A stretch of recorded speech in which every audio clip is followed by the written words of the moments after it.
Teman-teman tahu nggak sih, Mr. Bean itu hampir nggak pernah bicara, guys. Tapi karena itu, dia dikenal di seluruh dunia, guys. Si Rowan Atkinson ini, guys, itu lahir 6 Januari tahun 1955. Bukan aktor instan. Dan dia tuh adalah orang teknik elektro, guys, dari Newcastle University. Dan S2 dia tuh ngambil Electrical Engineering di Oxford University, guys. Dia itu lebih ke insinyur, guys, bukan orang teater. Nah, pas di Oxford, dia itu gabung sama klub komedi, guys, dan ketemu yang namanya Richard Curtis, yang nulis Mr. Bean dan Blackadder. Segala sesuatu pasti ada jalannya, guys. Nah, disinilah gaya komedinya mulai terbentuk, guys. Sebelum Mr. Bean, dia itu pernah ada di Not the 9 O'Clock News, kayak seperti komedi TV di Inggris, dan juga Blackadder tadi.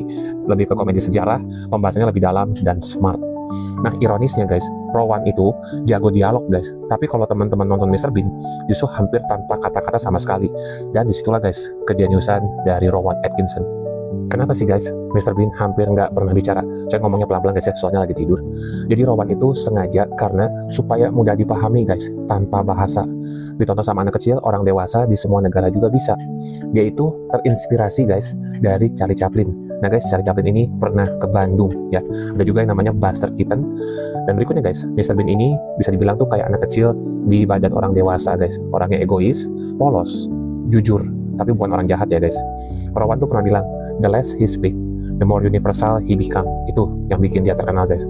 Jadi semua orang bisa ketawa di adegan yang sama. Nah, guys, dari Mr. Bean itu saya belajar untuk happy itu nggak harus yang ribet-ribet loh, guys. Ya, dia tuh sendirian, kalau teman-teman lihat, nggak pernah punya teman loh, guys. Punya banyak uang juga, nggak juga, guys. Dia nggak pernah pakai mobil mewah di film Mr. Bean itu. Populer juga nggak, guys. Tapi itu yang keren. Dia selalu menemukan cara untuk menikmati hidup, untuk enjoy your life, guys. Jangan tunggu sampai perfect dulu, guys, baru happy. Nikmatin hidup teman-teman sekarang ini.